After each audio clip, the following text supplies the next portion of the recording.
महेश्वरा गुरुर साक्षात परम ब्रह्म प्यारे तस्मै श्री गुरुवे नमः।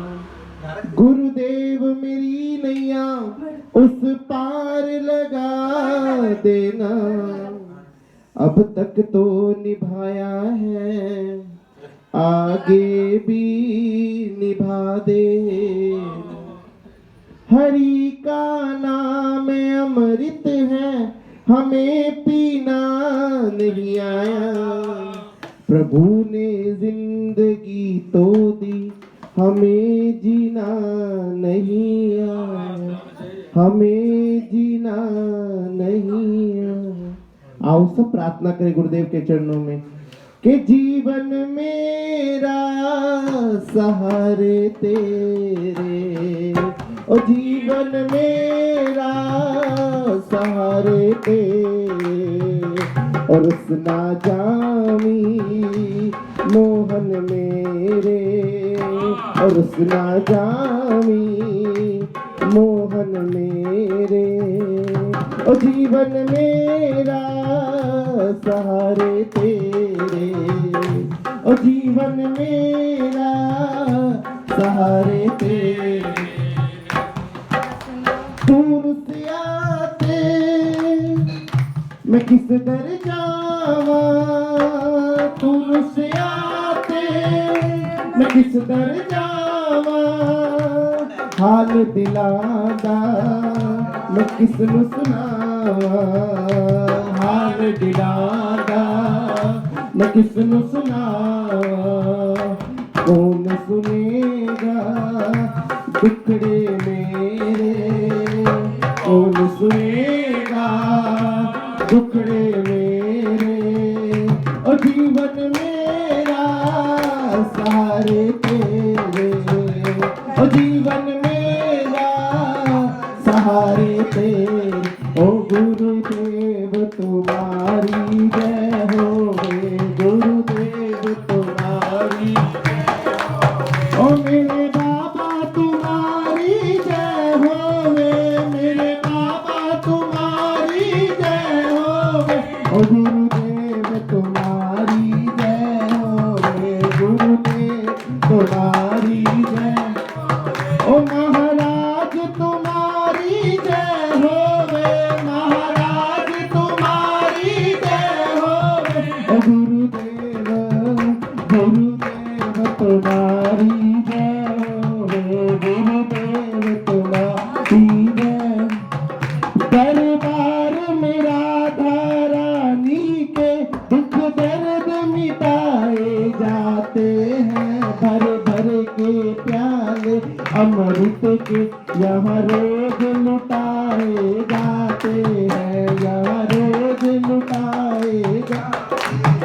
बस जाए हम वृंदावन में, महाराज जी ऐसी कृपा करना, बस जाए हम वृंदावन में, इतनी तो मेरी औकात नहीं, इतनी तो मेरी औकात, अगर सतगुरु प्यारे कृपा कर दे, फिर मुश्किल कोई बात नहीं, फिर मुश्किल कोई बात।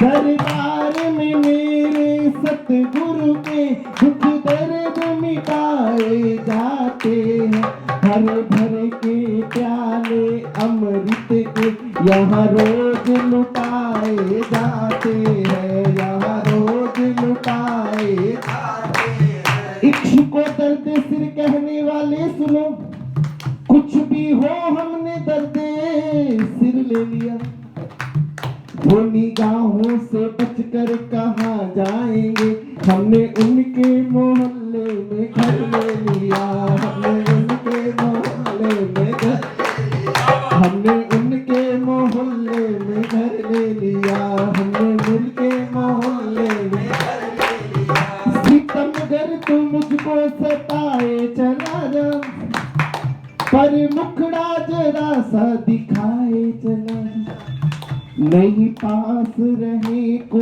कहती हूँ तुझसे, जरा अपना तो मुझको बनाए चला जा, जरा बनाए। इसीलिए हाथ उठाकर वृंदावन की ओर चलते हुए बुला लो वृंदावन गिरधारी, बुला लो वृंदावन गिरधारी। शाम मेरी बीती उमरिया सारी, शाम मेरी बीती उमरिया सारी, बुला लो बुला लो बुला लो वृंदावन गिरधारी, बुला लो वृंदावन गिरधारी। बसा लो वृंदावन गिरधारी, बसा लो वृंदावन गिरधारी। बुला लो बुला लो बुला लो वृंदावन गिरधारी, बुला लो वृंदावन गिरधारी। एक कवित्री आया वृंदावन में। महाराज जी, कवित्री का भाव है कवि के कुछ लिख देना। श्री यमुना के किनारे पर बैठा है और अपनी अंदर की दृष्टि से कहता है कि यमुना के जल को देखकर मुझे ऐसा लगता है मानो नीलम पिघल गया। यमुना के जल को देखकर मुझे ऐसा लगता है मानो नीलम पिघल गया हो। वहां पर आप जैसे संत आए, कहने लगे कि भैया आपने क्या बोला, जरा दोबारा बोलो। कहने लगा कि बाबा मेरी भीतर की दृष्टि से, मेरी कवित्री की, मेरी लेखनी की दृष्टि से यमुना के जल को देखकर मुझे ऐसा लगता है मानो नीलम पिघल गया हो। और वैष्णव संत कहते हैं मेरी भीतर की दृष्टि से देख, यमुना के जल को देखकर मुझे ऐसा लगता है मेरा सांवरा नहाकर निकल गया। तेरी देखने वाली आंख नहीं, तेरा मोहन तो बात। मैं ता आंख सविच बाजार दे कि सावल शाम डोया। भैया छोड़ फिकर बंदे घर की, क्या रखा है घर जाने में।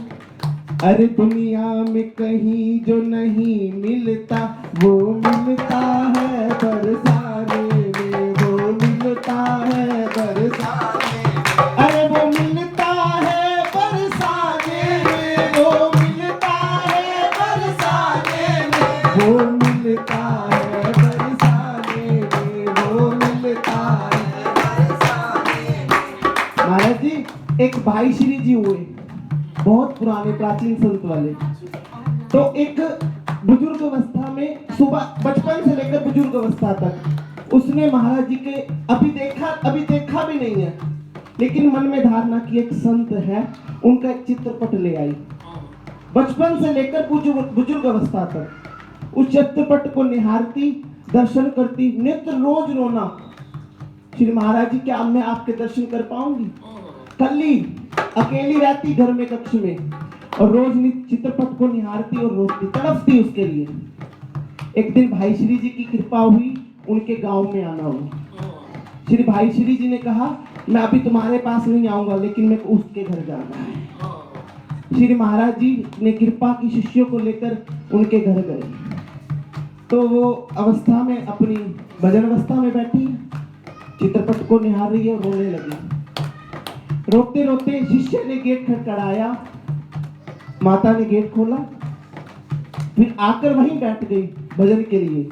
उसने ये नहीं पूछा कि आप किस लिए आए हो। शिष्य कहने लगा ये चित्रपट किसका लेकर बैठी है। कहने लगे कि मैंने अभी महाराज जी को देखा भी नहीं है, लेकिन नाम और उनके चित्रपट को लेकर अपने घर पर विराजमान कर रखा है।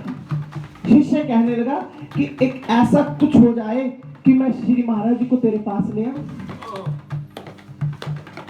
अभी नेत्र नीचे है महाराज जी, और श्री महाराज जी ने सामने दर्शन दे दिया। अभी तक तो रो रही थी, आज अब महाराज जी के सामने चीख चीख कर हंसने लगी। कहने लगी कि मेरी भक्ति सफल हो गई, आप दर्शन दीदार देने आए। ने अभी नजरें भी नहीं मिलाई है, क्योंकि मैं ना चीज हूँ और चीज कर देने वाला तू। अभी रोने लगी, कल्पने लगी। अभी तक तो महाराज जी भी हंस रहे हैं उसकी भक्ति को देखकर। कहने लगे कि मैं तेरी भक्ति से प्रसन्न हूं, मांग तू क्या मांगती। कहने लगी कि महाराज जी मैं आपके चरणों में प्रार्थना करती हूँ, आज तो आप मेरी कुटिया में आए, आगे से कभी मेरी कुटिया में मत आना। अब ये बात सुनकर महाराज जी रोने लगे। कहने लगे कारण तो बता। कहने लगे दुनिया को प्रीत की रीत का पता चल जाए, ऐसी भक्ति है। 4 भजन गा लिए, तिलक लगा लिए, हम अपने आप को भजनानंदी मानते हैं। भजन तो तब सफल है जब अंदर से नाच पड़ो। इसलिए हाथ उठाकर समय को देखते हुए जय राधा राधा राधा जय राधा राधा श्री राधा राधा राधा श्री राधा राधा जय राधा राधा राधा जय राधा राधा श्री राधा राधा राधा श्री राधा राधा राधा श्री राधा राधा राधा श्री राधा राधा जय जय श्री राधा बोलो वृंदावन बिहारी लाल की जय। बापू ने कहा था एक बार कथा में, कहने लगे कि कभी तेरा योग मार जाता है, अभी आप हमारे पास हो, कभी तेरा योग मार जाता है, जब आप परसों चल जाओगे तो कभी तेरा वियोग मार जाता है, और यदि कुछ ना हो प्यारे तो तेरा जिक्र मार जाएगा। भजन करते हुए दो नेत्र निकल जाए, आंसू निकल जाए नेत्रों से, तो महाराज जी कहने लगे कि आपका संदेश वहां तक पहुंच गया। बोलो वृंदावन बिहारी लाल की जय, बोलो संत भगवान की जय हो, जय जय श्री राम, बोलो श्री सतगुरुदेव भगवान की जय हो। जय जय राधा रमन हरि बोल, जय जय राधा रमन हरि बोल, जय जय राधा रमन हरि बोल, जय जय राधा रमन हरि बोल, जय जय राधा रमन, जय जय राधा रमन, जय जय राधा रमन, जय जय राधा रमन, मेरो राधा रमन, मेरो राधा रमन, मेरो राधा रमन, मेरो राधा रमन, प्यारो राधा रमन, प्यारो राधा रमन, प्यारो राधा रमन, प्यारो राधा रमन, जय जय राधा रमन हरि बोल, जय जय राधा रमन हरि बोल, जय जय राधा रमन हरि बोल, जय जय राधा रमन हरि श्री बोल। वृंदावन बिहारी लाल की, श्री यमुना महारानी की, श्री वृंदावन धाम की जय जय श्री राम। देखो भजन क्या होता है, भजन किसको कहते हैं? जो करना पड़े वो भजन नहीं होता, इस बात को समझिएगा। जो करना पड़े वो भजन नहीं होता, जो होता है अपने आप उसको भजन कहते हैं, जो करना पड़े वो नहीं। हाँ ये बात अलग है कि उस होते हुए को भी करने के लिए कुछ करना भी पड़ता है। शुरू में ना जब माताएं बहनें रोटियां बेलने शुरू करती है तो भारत के नक्शे भी बनते हैं और पाकिस्तान के भी बनते हैं, जापान के भी बनते हैं, टेढ़े मेढ़े बनते हैं, और बड़े गौर से देखना पड़ता है कि रोटी सिंह बनी कि नहीं, ये वो। लेकिन फिर एक अवस्था ऐसी आ जाती है कि वो टीवी भी देख रही हो तो भी रोटियां सही बेल रही होती है ना, बात भी कर रही हो फोन पे, हाँ कि ठीक ठाक सब रोटियां सही मिल रही होती है, बड़ी गोल गोल, फिर देखती नहीं है। शुरू में जरूरत पड़ती है देखने की कि टेढ़ी मेढ़ी ना बन जाए, पर ऐसा अभ्यास हो जाता है कि जैसे बिल्कुल उसको खुद ही पता नहीं लगता कि कब रोटियां बनी, कब पकी, कब रखी। जो अपने आप हो जाए उसका नाम भजन है, करना ना पड़े। लेकिन फिर भी इस बात के लिए संत महात्मा कहते हैं कि करो किस लिए? उस होते हुए से जुड़ने के लिए, उसे जुड़ जाओ। और वास्तव में भजन क्या है? जैसे किसी की शादी हो जाए तो ऐसा थोड़ी ना होता है कि वो बार बार रोज अपनी शादी के एल्बम देखे, देखो मेरे ब्याह हो भी लिया कि नहीं हो लिया, वो हो लिया बस। कभी ऐसा होता है कि रोज वो देखे घरवाले से पूछे, हाँ जी था मेरे ब्याह हो लिया के, रोज पूछे जा, हाँ हो लिया पक्का कंफर्म, अरे फेरे हो लिए, सारा काम हो लिया, अब कोई क्या प्रूफ चाहिए? एक बार शादी हो जाए तो फिर जिंदगी भर वो भूलती नहीं है कि मेरी शादी हो गई है। तो एक बार भगवान के हो गए ना तो हो गए, फिर बार बार याद नहीं करना पड़ता। मीरा एक ही बात कहती है, वो बात हम सब लोग भी कहते हैं कि मेरे तो गिरधर गोपाल, हम भी कहते हैं भगवान हमारे, लेकिन मीरा ने अगली पंक्ति कही, दूसरों न कोई है तो है फिर भगवान है। ये एक पना भगवान के साथ हो जाना, इसका नाम भजन है। मैं भगवान से दूर नहीं हूं, भगवान मेरे से दूर नहीं है। भगवान और हमारे बीच में रत्ती मात्र, बाल मात्र का भी अंतर नहीं है, बिल्कुल आमने सामने है। ठीक है, ये बात अलग विषय। जैसे अभी बहुत सुंदर बात भैया कह रहे थे कि भाई उसने प्रार्थना की कि बस अब तो आगे, अब दोबारा मत आना। जो भगत लोग होते हैं ना, वो वियोग में भी सुख ढूंढते हैं, वो वियोग में भी सुख ढूंढते हैं। और सच बात हम आपको बताएं, गोपियों ने जो भगवान को पाया है, इतना मिलके नहीं पाया जितना खो करके पाया। क्यों? उद्धव जी आए, उद्धव जी को भेज दिया भगवान ने, जाओ जाकर के रोध हो रही होंगे, जरा उनको ज्ञान दिया। उद्धव जी चले गए, ज्ञान का अहंकार तो था ही, तो बोले अरे क्या तुम रोती हो, वो इतना बड़ा बेवफा निकला, वो गया तो वापिस ही ना आया, ऐसे के लिए क्या रोना, और तुम शरीर को देख करके रोती हो, गया गया। तो श्री जी ने उद्धव जी को ज्ञान कराया कि पहले तो वो हमें एक जगह दिखाई देता था, अब वो सब जगह दिखाई देता है। पहले तो एक जगह दिखता था, गैया चला रहा है, मुरली बजा रहा है, रास कर रहा है, अलग अलग काम एक टाइम, अब तो वो पत्ते पत्ते में नजर आता है। और फिर श्री जी ने दिखाया कि तुम्हारे लिए मथुरा में बैठा होगा, हमारे लिए तो आज भी हमारे साथ बैठा है। और देखा उद्धव जी ने कि भगवान श्री जी के पास ही बैठे, भगवान गोपियों के साथ ही बैठे। भक्त वियोग में भी सुख ढूंढता है, भक्त जो है वो बिछो में भी रोने का भी एक अलग आनंद होता है। रोने का, अब एक महात्मा कहते थे बोले रोना भी दो प्रकार का होता है, एक असली और एक नकली। रोना दो प्रकार का होता है, एक असली और एक नकली। दोनों में क्या अंतर है? बोले ये अंतर है कि जब कोई नकली रोता है ना, नकली, तो उसके आंसू आंख के बीच से निकलते हैं, यहां से टमाटर, जो नकली रोता है। और जो असली रोता है ना, उसके आंसू किनारे से निकलते हैं, इधर किनारे से। जो नकली रोता है ना, उसके आंसू ठंडे होते हैं, और जो असली रोता है ना, उसके आंसू गर्म होते हैं। मैं तो कई बार कहता हूँ, सास को चाहिए बहू को चेक कर ले, दिखा तो रो, असली रोवे तो निकलेगा 3 दिन से, हाँ हो जा रही, मैं टेस्ट करूँ तेरे आंसू कहां से निकल रहे हैं, इधर से निकल रहे। ये हकीकत है। प्रेम के जो आंसू होते हैं ना, वो बिल्कुल हल्के हल्के, प्रेम के आंसुओं में सिसकियां नहीं होती। तीसरा अंतर, जैसे नकली आंसू होते हैं ना, सिसक के, सांस भर भर के, लेकिन जो असली रोने वाला होता है ना, उसको तो पता ही नहीं लगता कि आंसू कब निकले, उसको पता ही नहीं होता। मैं कई बार कहता हूं, भाई जीवन में अगर भगवान का प्रेम आएगा ना, कैसे पता लगे कि भगवान का प्रेम जीवन में आ गया? जीवन में जब भगवान का प्रेम आता है तो वो आंखों से झलकता भी है और छलकता भी है। बैठे बैठे ऐसे भगवान का स्मरण करते करते कई बार ऐसी दशा हो जाती है, कोई कारण नहीं होता, कोई दुख नहीं होता, कोई चर्चा नहीं होती, लेकिन ऐसे कई बार भगवान की सेवा करते करते अपने आप दोनों किनारों से आंसू बहने शुरू हो जाते हैं, अपने आप। फिर किसी को अरे नहीं ऐसे कुछ आंख में चला गया होगा, लेकिन असली में तो वो प्रेम के आंसू हैं।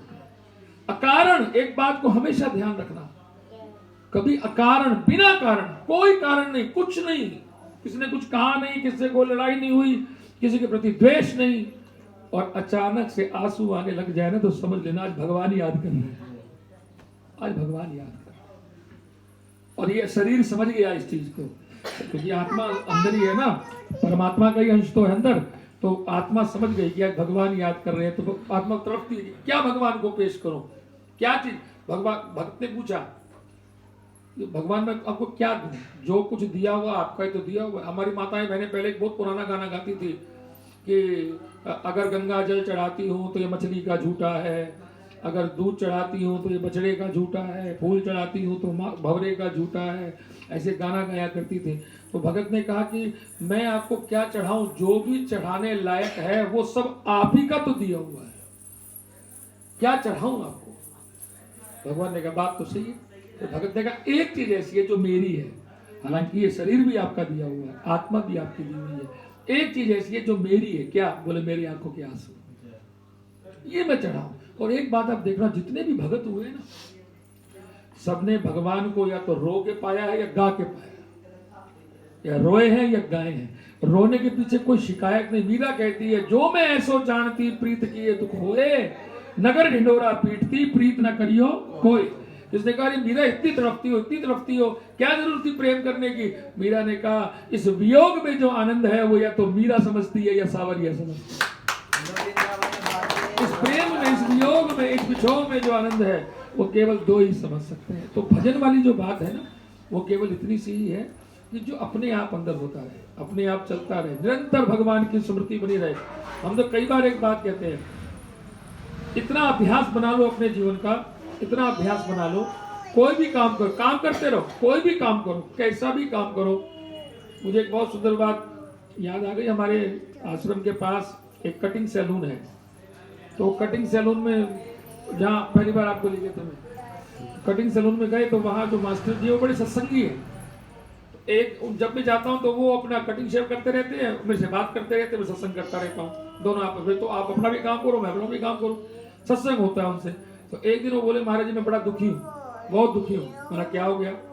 बोले महाराज जी ऐसा है कि हमारे जो गुरु जी हैं वो रविवार को सत्संग करते हैं और मैं जा नहीं सकता, क्योंकि रविवार को ही सैलून में भीड़ ज्यादा होती है, मैं जा नहीं सकता।